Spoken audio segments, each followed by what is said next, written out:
Stephen Henderson, and I am joined this morning with a very familiar face to me, less familiar to the WDET audience, but maybe we can change that. Christy McDonald, who is the host of My Week, one of the shows that I appear on regularly on DPTV here. Good morning. Good morning, It's good Chrissy. to How are see you you? in this format. I'm well, thanks. And it's funny that you just said it's one of the shows that I appear on, because I think I'm now going to call you the Ryan Seacrest of Detroit media. I'm not sure that's a compliment, Chrissy. Now, come on. Now, you do ABJ on Detroit Public Television. You're on My Week on Thursday nights at 7:30, shameless plug. And then you did Flashpoint this weekend, and then you were on Meet the Press. I was. Second time that I've been on Meet the Press, in fact. I went last summer and did that show for the first time, and then they asked me back. Which was incredible. It means I didn't curse on the air or do something else embarrassing. So. Right. So I have to ask, what was the atmosphere like, given everything swirling around Brian Williams? Well, I was looking for Brian Williams in the studio under couches and behind file cabinets and things. There was a lot of discussion in the green room about the predicament that he finds himself in, and the predicament the station finds itself in, trying to figure out what to do. And there was an interesting conversation about what turn he might make to try to get this behind him. What could he say that would quiet his critics? Who could come out for him, for instance, who might help him out? So what was the general consensus on that? I'm not sure I want to spill their secrets all over the air. Come on, you're our insider. You're our Washington insider. But it was fascinating, and I think all of us as journalists have faced those times when we've made errors or done something that we shouldn't have done, and tried to figure out a way out of it. I don't know what was in his mind when he did this. I'm certainly not accusing him of anything in particular, but there's no question there was an error here, and they are trying to figure out how to fix it. So yeah, I think the danger is now it's leaking into other areas that people are coming forward with other scenarios and whatnot. If it were just the one thing, I think that you could at least try to navigate your way out of it. Yeah. But he is off the broadcast this week, so yeah. Well, and the Twitter feed for the show, which I was getting yesterday because I was on it, you would be maybe you wouldn't be surprised at the number of people who are just tweeting about that.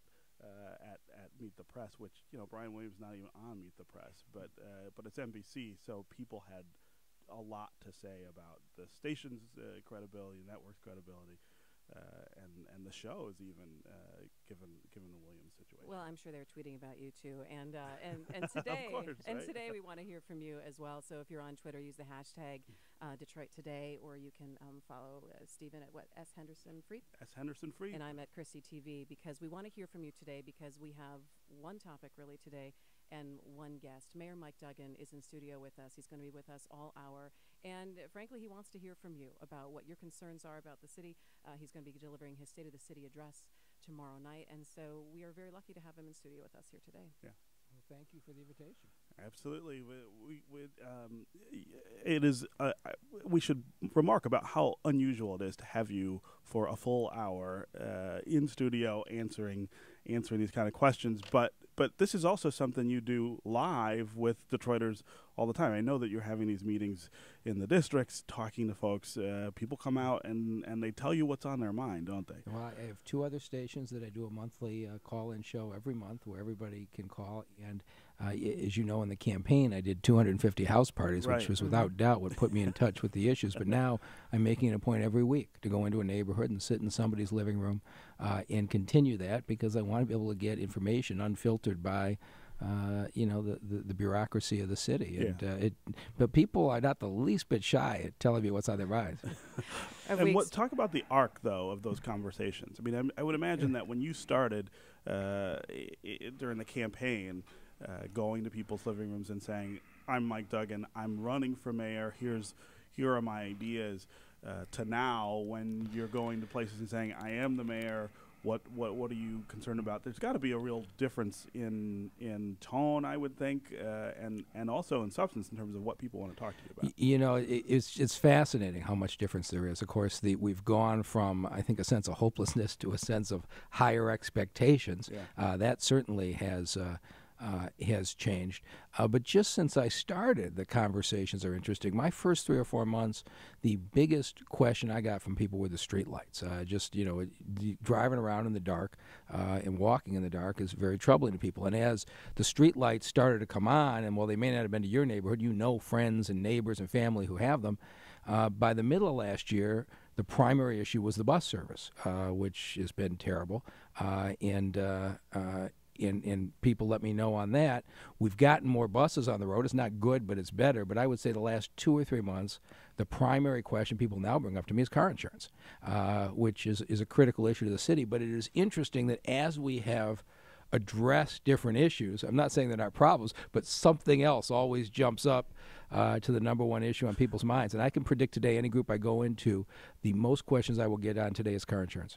So what has the biggest surprise been for you personally in this first year in office?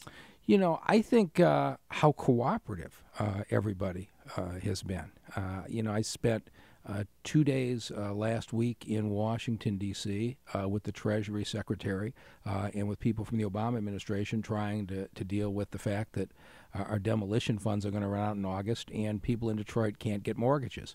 And it was amazing. The Treasury Secretary assembled 20 of the top financial people from around the country for a 3-hour dinner where all we did was talk about the mortgage problem in Detroit and how to fix it. Before that, we put 3 critical bills through the state legislature the week before Christmas. Well, everybody was focused on the gas tax and the roads issue, but with bipartisan support and the support of the governor, we got a bill through which is absolutely critical to help head off these foreclosures. It allows us to lower the interest rate and reduce some of the really high back taxes. We got a bill through to allow us to bring up to 10 manufacturing facilities to Detroit's east side without taxes, which I think is going to allow us to bring some suppliers from Mexico. And we got a bill through to allow us to use millions in insurance money from houses that had burned that were going to be lost to us over a legal snafu.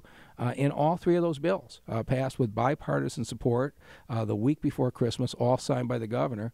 And so we've seen the Detroit legislators in a very unified way step up and take a leadership role, which has certainly helped with the rest of the state. But we got a lot of problems, but people have been pulling together to do them. And through this all, city council, you're supposed to have tension, you're supposed to have disagreements, and we have some. But we've been very unified in the direction that we've gone. If you have a question for the mayor, we'd love to hear from you. So why don't you give us a call this morning? The number is 313-577-1019. Yeah. You talked about insurance, that people are asking you a lot about insurance. What are you telling them? I mean, this has been a problem in the city forever. I can't remember when insurance rates here looked anything like they do anywhere else. Lots of people have talked about, well, we should do something about that. But as mayor, what are the things that you can say to people, hey, look, here's why you should be hopeful that I can actually solve that problem? I don't ever make predictions, but it's been fascinating to me that bringing the city back requires almost 2 completely separate tracks. One is fix the basic services, get the police and the fire and the ambulances to show up, etc. And the second is we've got to solve global problems in the world. 90% of the houses sold in Detroit last year didn't get a mortgage. We got to deal with a national mortgage crisis. It costs twice as much to insure your car if you live in the city of Detroit than if you live in the suburbs. Now we've got to deal with a statewide insurance problem, but we're going to have to solve those things if Detroit is going to be a place that people want to live. On car insurance, from the beginning, I have been very interested in the idea of starting our own insurance company. The city charter allows us to do that if the mayor and the council first get an actuarial study that proves that we can do it on a cost-effective basis. That actuary was hired in December. They're in the process of doing that study.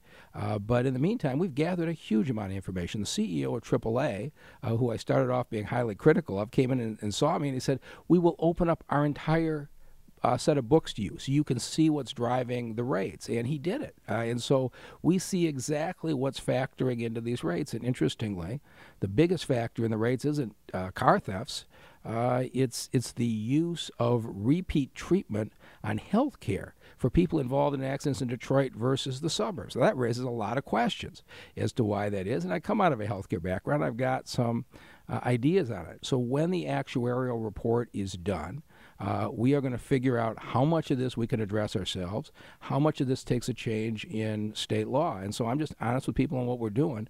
But I expect in the first half of 2015, I'm going to have a very concrete set of proposals and say, here's what we can do locally, here's what we need the state on, and then we're going to go to work. You said something very interesting. You said that folks from AAA, who you were initially very critical of, how many of relationships like that have you entered into where you thought one thing first and then something has flipped around for you?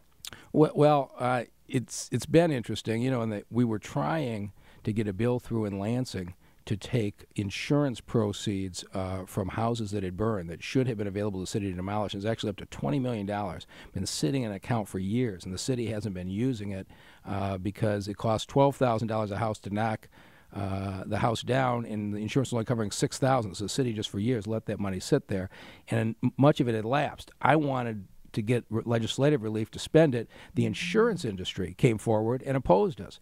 We ended up sitting in a room in Lansing in December saying, okay, we're going to strike a compromise here. We'll take the back money and we will use every bit of it to knock down houses that have been burned, but going forward, we will use the proceeds only on the individual house, and the insurance industry actually supported us in passing the bill.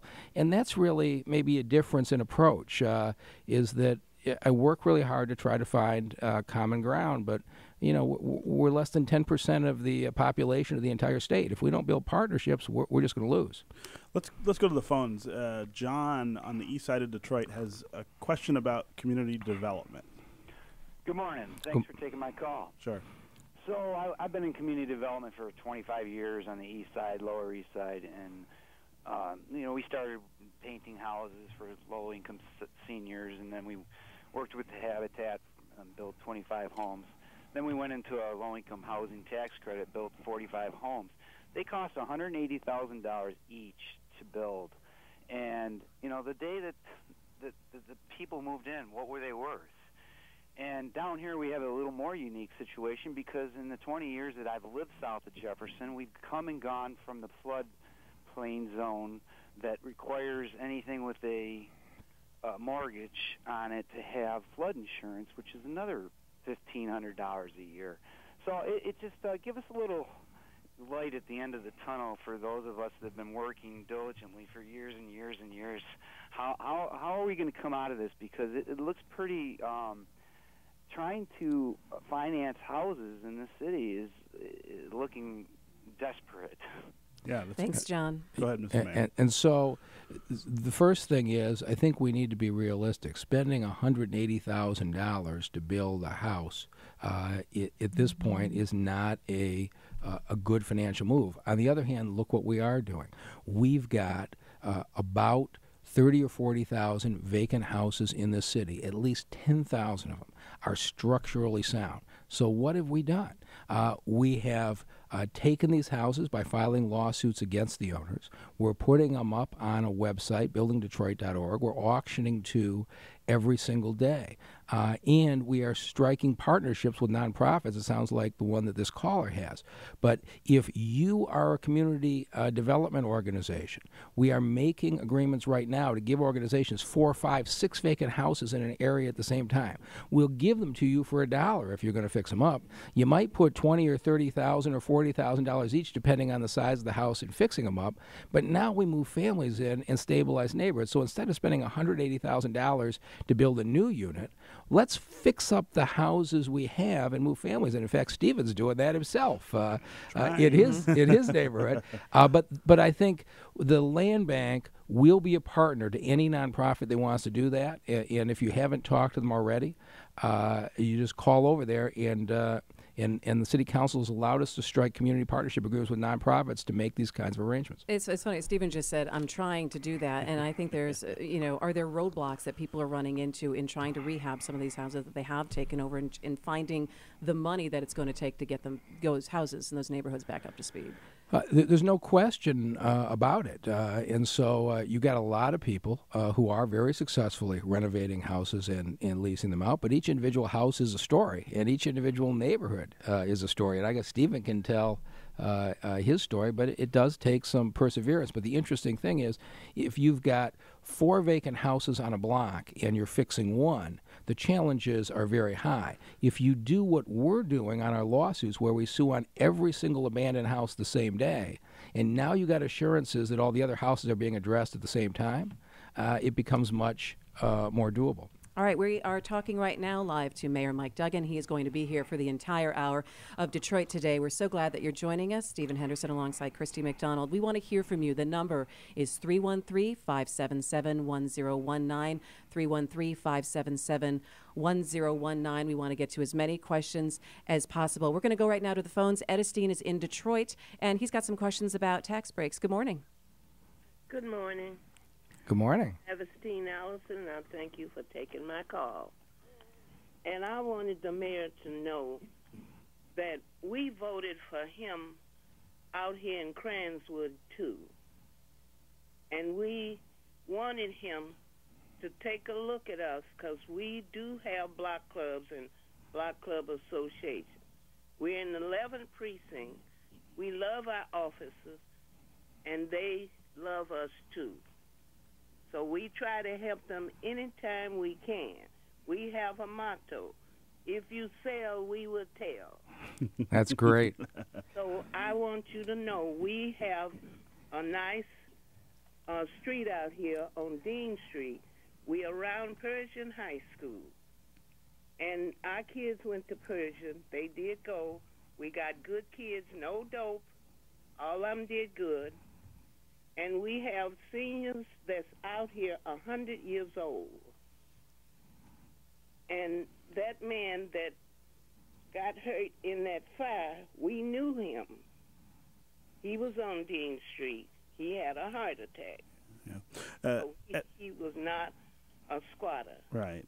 Edistine, thank you very much for your call. Mr. Mayor, these are probably the kind of things you hear every day from people in the city. Like the not just the problems that she can sort of reflect, but also that perseverance that, we're doing what we can to make things better. It is every single neighborhood, and I have been over there in that neighborhood on the east side. And it's very interesting. Everybody has a unique situation, but if you look at what we've done, we've gotten street lights up on those streets so that they are lit. We've got DPW crews out picking up the illegal dump sites, but we've also partnered with many of these neighborhoods. So, for example, our land bank and our district managers, and Gary Bullock is the district manager for the area that caller talked about.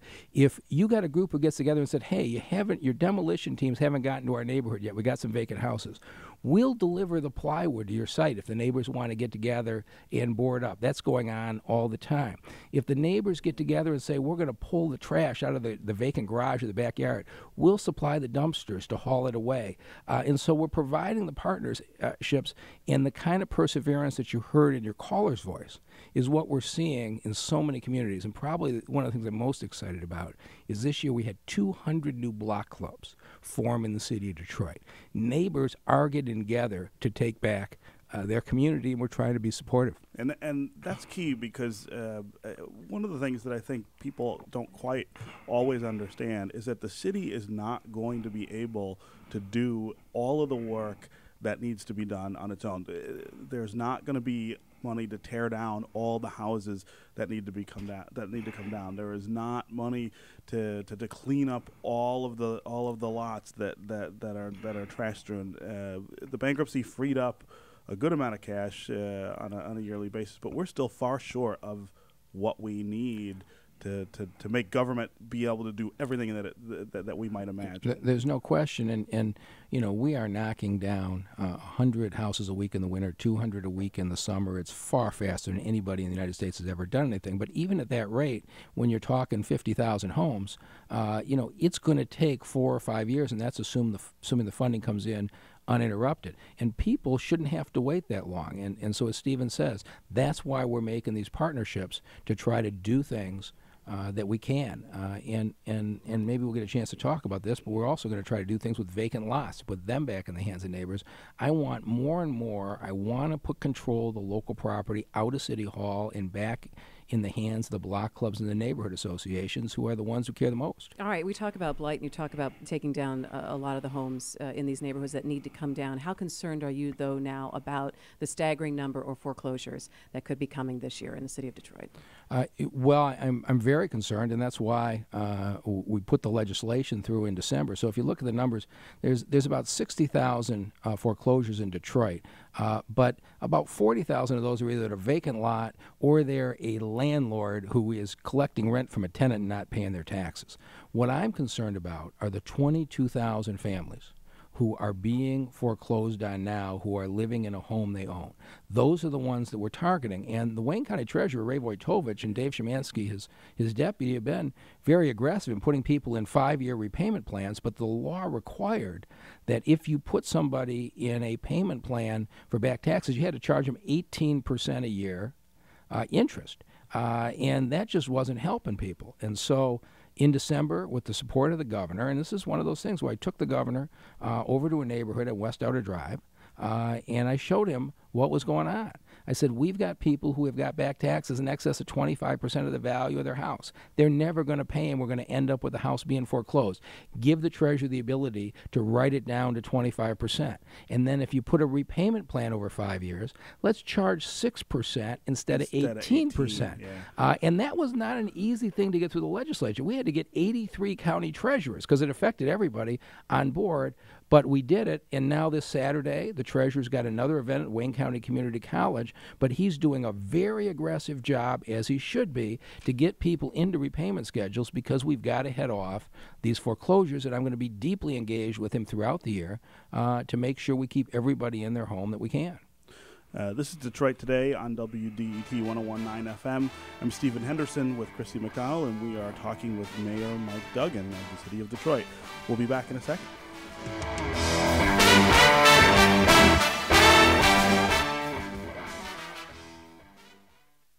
Hi, I'm Andalisi. WDET and Edible Wow present Essential Cooking coming up on Tuesday, February 17th at 6:30 at the Great Lakes Culinary Center with Chef Dave Poirier from Lafayette Market. Advance tickets only at WDET.org. Sponsored by DMC Heart Hospital.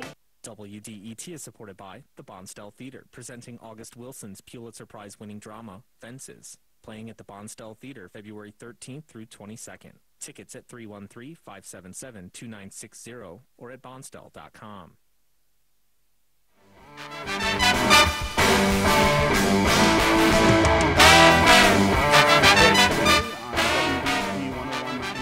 I'm Stephen Henderson with co-host Christy McDonald, and we are talking with Detroit Mayor Mike Duggan about his first year in office.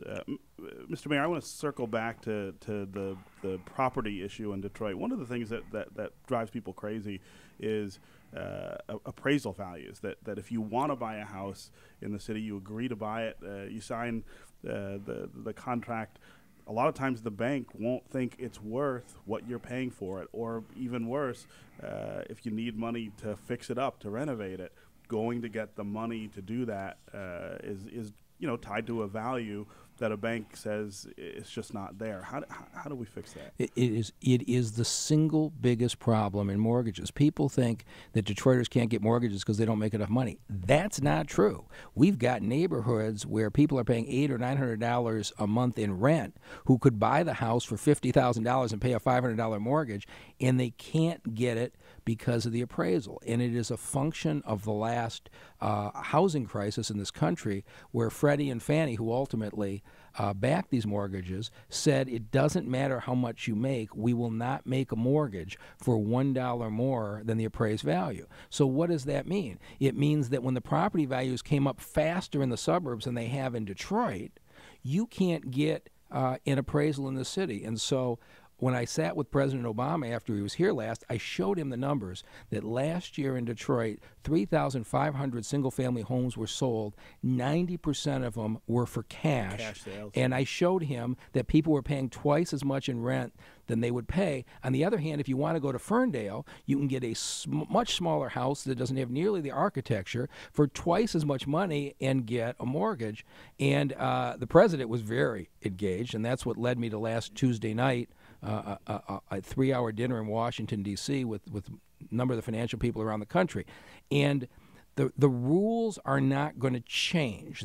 Under the traditional mortgage amount, they're not going to loosen them because they're afraid of the last crisis. And so what we're trying to do is get a pool of money they're essentially land contract funds that looks at the fact that while you want to buy this house in East English Village for $50,000 and it's appraised at $40,000, in 2007 it sold for $150,000. Somebody needs to recognize that there is more value than the appraisals that are looking backwards at the last 3 years.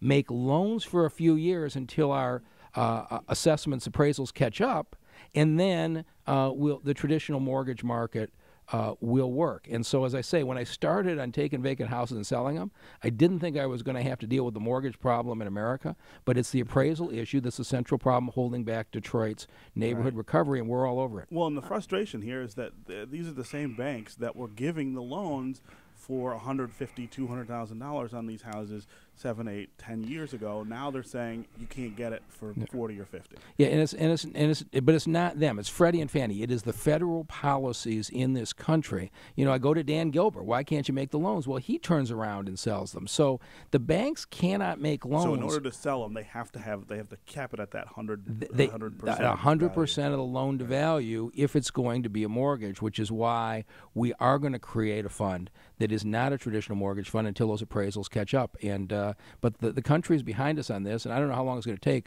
but there's going to be a significant loan fund get developed. All right, we want to talk a lot about transportation. We want to talk about public safety, but we do want to talk about something that you are not in charge of right now, and that is education in the city of Detroit. So I want to go to the phones right now. Tom is joining us, and he has a question about schools. Tom, good morning. Yeah, good morning to everyone. I don't necessarily have a question, but I have a statement. And let me preface my statement by saying this. Mr. Mayor, I wish you all the best in the world. Thank you. This city right-sized and turn them, heading in the right direction out of this troubled water we're in to smoother seas. Now, to my suggestion. The people of the city elected you to do one thing and one thing only, and that is to run the city of Detroit, not the Detroit Public Schools.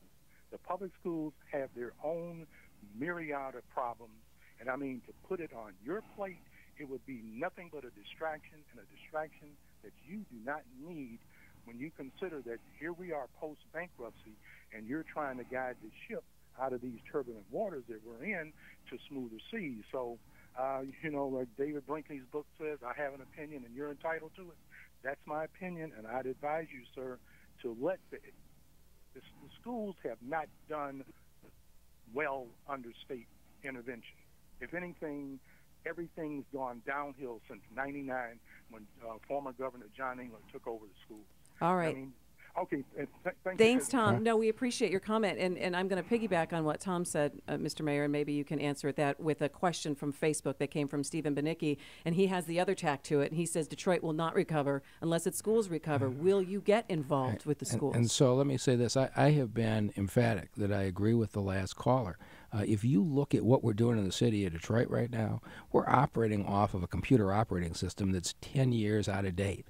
We got financial reports that take an enormous amount of work just to get done at the end of the month.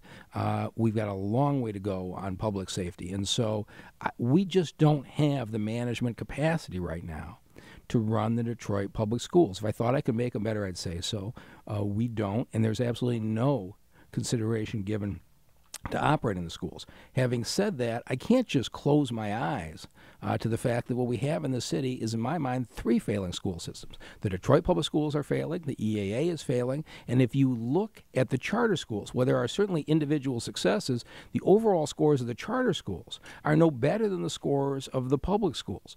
And so you have Tanya Allen and the Skillman Foundation and a number of people who have started a community conversation that I think does have potential. And the question would be this: is there a role for the mayor to play, not in running the schools, but in authorizing the schools?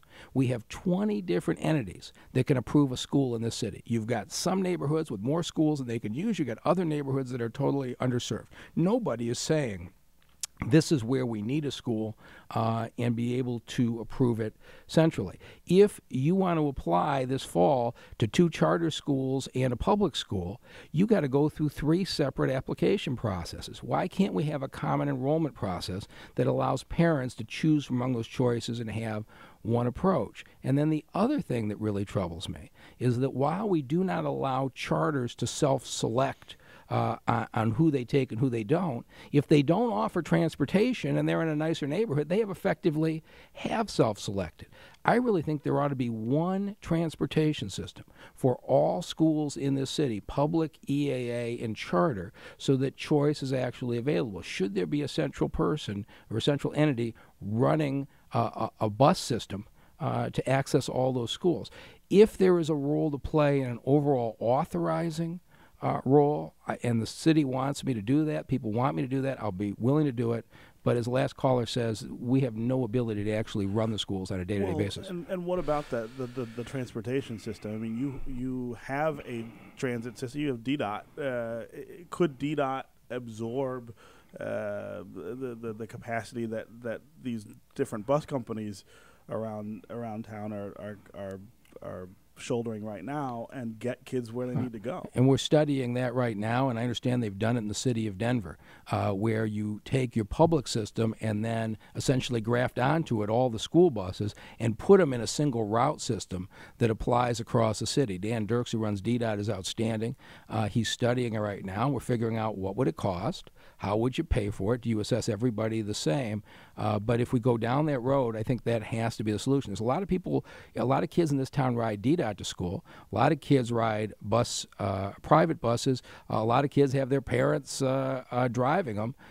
Could we set up one single uniform system for the city? I think it would be an important thing if we could. How close are you in communication with this coalition that's studying options for the Detroit Public Schools? And you said if people want me to take on kind of an overseeing role, I would. When you say people, do you mean that coalition, or do you mean the people of Detroit? I don't have any trouble understanding what the people of Detroit want. And so if it emerges, we'll have public meetings and I'm going to listen, which is what I always do. But it is not a coalition on the Detroit Public Schools. It is a coalition on all the schools. And it's asking the question, why can 20 different entities charter a school in this city? You can have a perfectly good public school or charter school in a neighborhood, and another school can pop up down the street 6 blocks away and destabilize it without any kind of meaningful local review. And so this group is looking at much more than the public schools. It's looking at the overall system of schools.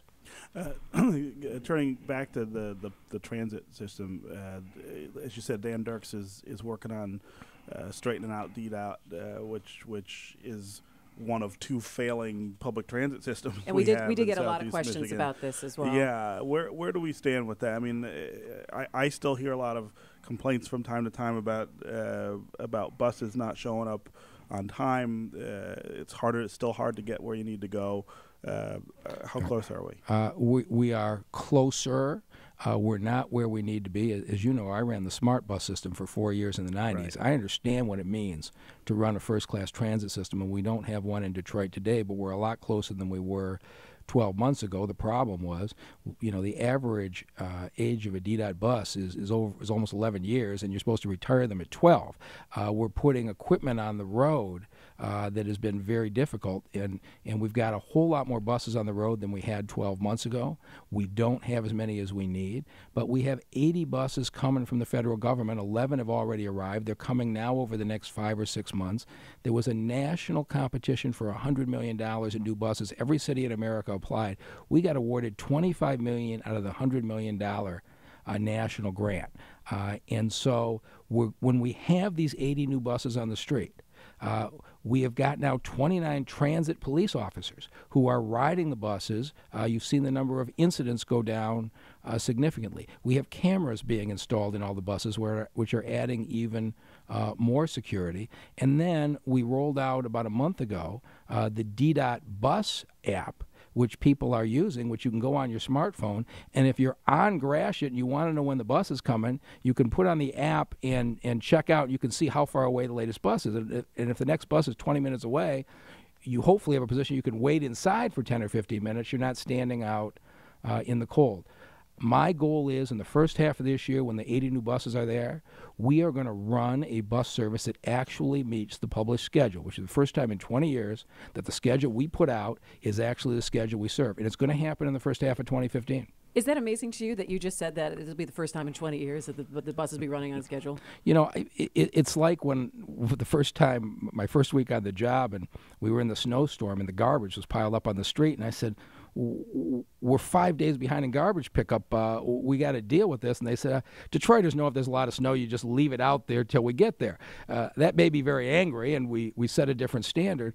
We need to get to the point where people can count on the buses showing up on time. And we are going to get there. The drivers are committed to it. The mechanics are committed to it. We're going to get there. Has impatience, do you think, helped you on the job? My impatience, Yeah. the public's. Both. I thought I was impatient until I started talking to citizens. But it's healthy. People, you know, it doesn't matter where I go in the city. People have been just so kind to me. No matter what neighborhood I'm in, and I'm still driving myself, people will come up. They want to get their picture taken. Tell me what a good job I'm doing, and then immediately start to tell me about the dead tree in front of their house or the street light that's out. But they're saying it because they expect that I'm going to do something about it, and that's a good thing. All right, well, so let's go to the phones and hear from some more of those people. Walter from Detroit, you are on with Mayor Mike Duggan. Good morning. Good morning, Stephen. Good morning, Chrissy. Good morning. Mayor Duggan. Good morning. I'm going to skip right past all of your accomplishments as if you were a Red Wing goalie or a Lion quarterback. It's one issue that concerns me. There was a Delta force in this town, the Citizens District Councils, and they don't know where they stand right now because I've been told that as far as City Hall is concerned, they no longer exist. And I think if anyone has a pulse of the community, it was those organizations. Okay, well, we should probably explain a little bit of that. The Citizens District Councils were disbanded during the bankruptcy by emergency manager Kevin Orr. Why did that happen? So the emergency manager in Flint disbanded the Citizens District Councils in Flint. We have great community input from neighborhood associations, and we are working actively with our district managers, and I don't believe the elimination of the Citizens District Councils changed that. But people ought to know what the history is. Citizens District Councils were formed out of legislation in the 40s and 50s, so-called urban redevelopment, by which powers of eminent domain were used across this country and in Detroit, largely to remove African Americans from areas where they were living. And that's a history that people are not remembering. I hear people complain about getting rid of these district councils. They're not remembering that this was the vehicle for shutting down black neighborhoods all over Detroit. What cleaned out Black Bottom, you go right, which I think contributed to the violence in 1967, and then these district councils were put in charge so that basically make sure nobody could move back in without their permission. These councils still had the ability to put people out of their homes through eminent domain. I don't believe the district councils, which were a remnant of the 40s and 50s, were essential to the city, and I don't think the great majority of people did. But what we have done in every single neighborhood where the district council was eliminated, there's still a neighborhood association. We're still working with them every day on what to do with the vacant lots in their neighborhood, and what to do with the street lights, and what to do with all of their local issues. And so the vast majority, I think there were 29 district councils. There are 3 or 4 who have some issues, but the vast majority converted right over to a neighborhood association, and we're working smoothly with them. This is Detroit Today on WDET 101.9 FM. I'm Stephen Henderson with Christy McDonald and our guest, Detroit Mayor Mike Duggan. We will be back with more from your calls after this break.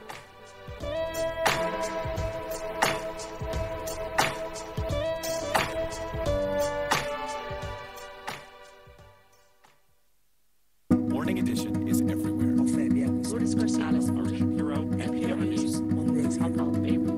Reporting from bunkers, streets, alleys, jungles, and deserts. But most importantly, we're wherever you are. Start your day with a trip around the world and wake up with Morning Edition from NPR News. Start your day with Pat Batchelor and WDET's Morning Edition. Weekdays at 5, right here on 101.9 WDET. WDET is supported by the new DMC Heart Hospital, inviting you to learn about matters close to your heart. DMC specialists will explain complexities of cardiac health in 14 quick videos every weekday starting February 10th. Register at dmc.org/heartmatters.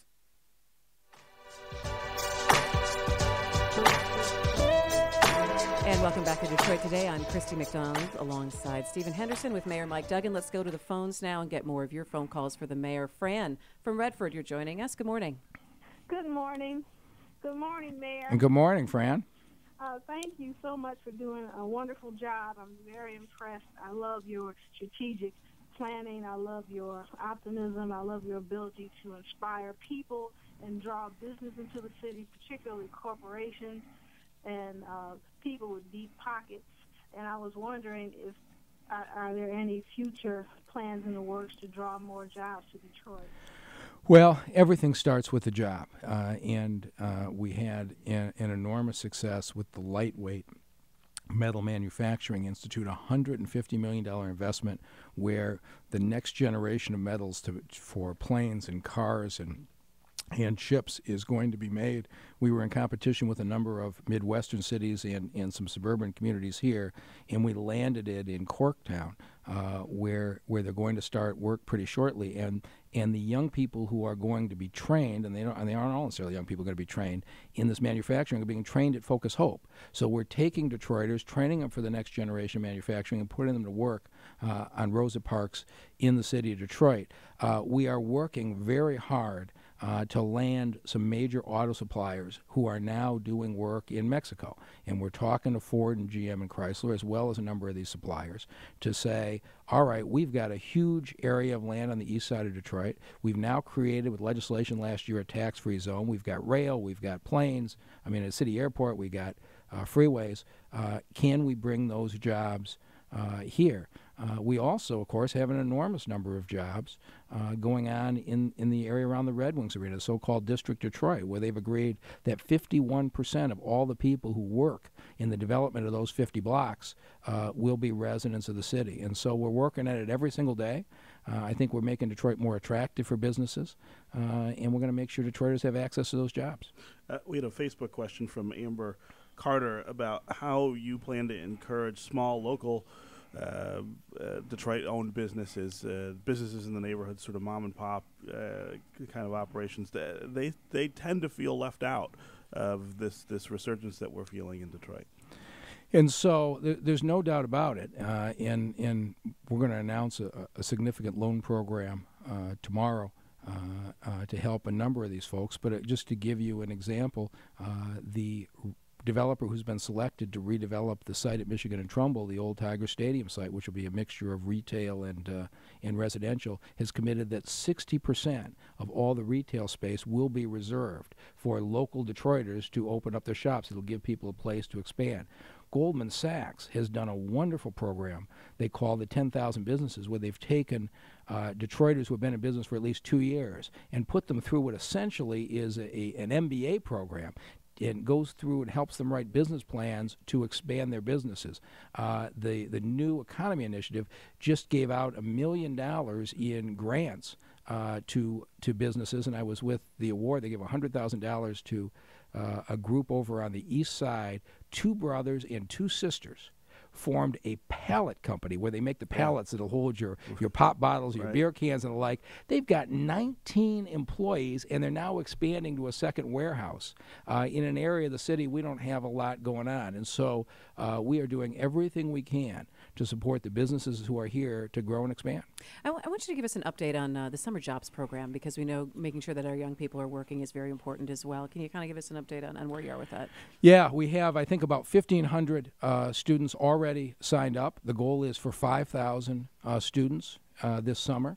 We definitely need employers to come in and join us. It's the website is Grow Detroit's Young Talent, and we're asking you, put these kids to work for 6 weeks. Summer job for me was a life-changing experience. When I was at DMC, we ran a summer jobs program every year I was there. We hired 100 young people to work in the hospitals and the doctor's offices. We have people who are doctors today who started out 10 years ago as a high school student working in a DMC hospital who said, this is for me. And so we need everybody in the city who can take 1 kid, 2 kids. If you can't afford to pay them, we'll pay half. But please go on to the Grow Detroit Young Talent website and sign up. But my goal is to get 5,000 young people in jobs this summer, and I think we're going to make it. Let's go back to the phones. Greg in Fraser. Yes. Hello, Mr. Mayor. I think Morning. you're doing a great job. I just want to make a suggestion about financing those mortgages. Did they ever think of opening a public bank, like, say, Detroit Bank, where they could take the administrative costs for the city, put them into the bank, and then they could use that money to finance mortgages? I believe you could loan out money at 10-to-1 ratio, and I believe the state of North Dakota has a public bank, and it's very successful down there. And it would give you a lot more capital to work with, possibly. Is that? Yeah, thanks, Greg. Is that a realistic? I've got my hands full trying to create a public insurance company, and so a public bank is when I was at DMC, we did have our own insurance company. I've got some expertise there, but instead, what I'm doing is I'm talking to a number of major national financial interests and foundations to have people who are in the business of lending money create a fund, and I think they'll make their money back. My pitch to the folks in D.C. was, you got people paying $900 a month in rent. They can afford to pay these mortgages. This is not a charitable venture. This is something where the market is screwed up because of the appraisals, and so I don't see a public bank as the way to go. We need to get the banks to behave the way that it won't be traditional banks. It could be money market funds. It could be private equity funds. It's going to be unusual sources of money coming together and creating a loan pool. And you are listening to Mayor Mike Duggan, who's been spending the hour with us here on Detroit Today with Stephen Henderson alongside Christy McDonald. We'd still love to hear your questions, so you can give us a call, 313-577-1019, and you can ask the mayor anything. All right, we're going to go to Steve in Detroit right now. Good morning, Steve. You're on. Good morning. Thanks for taking my call. No problem. My question is regarding the recent closure off of Alter Road on Detroit's east side, bordering the Grosse Pointe. And I know there's been much controversy regarding this, but I'm just wondering what the mayor has planned to hold up its end of the bargain to help revitalize the strip of Alter Road between Mack and Jefferson. Yeah, go ahead. Well, we've done it. In fact, I think we demolished 3 houses on Alter last week that were vacant houses that couldn't be saved. We've been taking down those old buildings on Kercheval, and we are working right now with Grosse Pointe Park on a design for that intersection. At the moment, at least the street is reopened one way, but we need to get an interchange between these two communities that flows equally in both directions and that is developed both on the east and the west side of Kercheval. And it's something that we're spending a fair amount of time on. But we have filed lawsuits on every single abandoned house on Alter Road, and we're doing what we're doing in other parts of the cities. We're selling the ones that can be saved and getting them fixed up. We're knocking down the ones that can't be saved.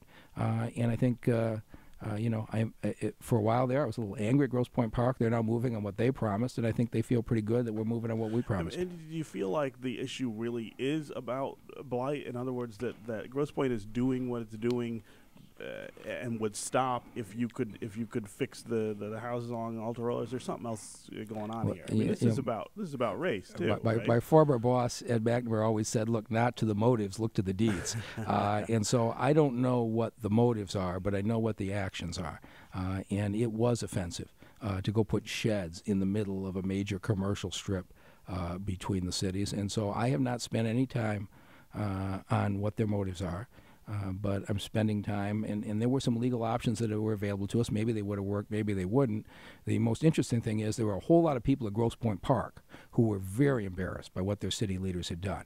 And that was probably the single biggest factor that's created this movement. But we are doing everything we said we're doing on our side, and we'll see if we get ultimately equal access both directions. That's the understanding that we have, and I think we'll get there. Why don't you go ahead and give us just an idea of some of the things you're going to be outlining tomorrow night in the state of the city? I think we have. So we're just going to keep grinding away at what we're doing, and there'll be a lot of talk about building a Detroit recovery that's based on economic inclusion, because the city is coming back. There's no doubt that we're on our way to recovery. But the question is, what about the people who have been in the neighborhoods? Are they going to have money to get loans to fix up their houses? What about folks who've lived here? Are they going to get the job training programs? When the jobs come, they can get access to those jobs, because the key to this is going to be making sure Detroiters actively participate. The recovery will happen a whole lot faster if Detroiters are a part of it, and that's what we're going to make sure is going to happen. From time to time at the Free Press, we endeavor to grade public officials on their performance. We haven't done that with you yet, but give me an idea of what grade you might give yourself for that first year. You know, in my business, you don't get to grade yourself. If you could, Bob Ficcato would still be county executive. So I'm going to let the public and the newspapers do that grading, and they'll do what they think is appropriate. Well, what if you had to talk about something that perhaps you wanted to get done in that first year that you're not quite there, and then something that you felt like you really did accomplish that you're particularly proud of that first year? What would those two things be? Oh, certainly, the car insurance is something I wish we could move faster. It is more complicated and legally restricted by the charter on the order we go. So that's probably the one I'm most frustrated at that I haven't been able to solve faster. I think the street lights, if you had told me a year ago we'd have 35,000 street lights up in 12 months after only 500 were done in the previous 12 months, I would have said that was impossible. But Otis Jones and the folks at the Lighting Authority have done a great job. But, I think it captures the city. It's been a mixed bag. In a lot of areas, we've made good progress. In a lot of areas, we haven't made enough, but there are very few areas of the city that you won't find hope now. People think it's going the right direction. What is the number one concern that you have that you think threatens the stability of Detroit post-bankruptcy? Public safety is the issue, and Chief Craig and the police officers have done an excellent job. We had the fewest murders since the 1960s, but 300 murders is nothing to celebrate. The violence in the city remains much too high, and if you don't feel safe, it's going to be very hard to grow. And the chief and I are spending a lot of time talking about what are the next phases of the strategy. How do we link up better with the prosecutor and the U.S. attorney and the state corrections department? How do we link up better technologically? And we got an excellent chief, and but if you look at what New York did and the way they brought the murder rate down from the 90s to today, it was year in and year out, 5% down, 7% down. It wasn't a 1 or 2 year thing. It was over a long period of time, to the point where now New York is one of the safest cities in the country. And in the 90s, it was thought to be ungovernable. We need to start to put together a year after year success, and that's something I'm going to spend a lot of time on this year. Of the money that has been freed up from the bankruptcy, how much will you be able to dedicate toward public safety, beefing up? I mean, we still need more officers on the street. We need firehouses reopened if we could. How much of that can we expect to see? Actually, the firehouses, I think, are in good shape. As we knock down abandoned houses in this town, 80% plus of our fire runs are fires in abandoned houses. So I think the solution on that is remove the abandoned houses, not necessarily more firehouses. But on the police, the Plan of Adjustment and the Detroit Police Officers Union have done some really good things. We have an agreement that we've got about 200 police officers who are in station dispatching cars that we can replace with civilians and put them on the street. We reached an agreement with the union that we could take retired cops on a part-time basis to do things like direct traffic and transport prisoners, put 150 of those cops on the street. We've got the ability this year to put 200 or 300 more police officers on the street, and I think it'll make a big difference. And we're going to have to leave it right there. Thanks so much to Mayor Mike Duggan from the City of Detroit for joining us all hour on Detroit Today. This is 101.9 WDET FM. I'm Stephen Henderson. We'll see you tomorrow.